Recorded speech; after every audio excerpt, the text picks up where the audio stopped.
सबसे पहले मैं अपनी देवादी महादेव के चरण प्रणाम करती हूँ, मेरा प्रणाम स्वीकार हो।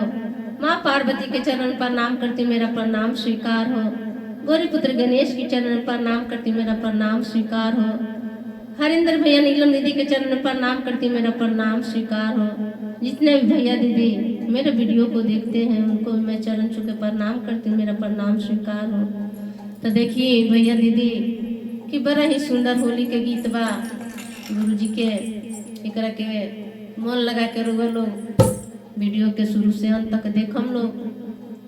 कमेंट में हर हर महादेव जरूर लिखम। तो देखिए कैसे कहे के बा। फागुन में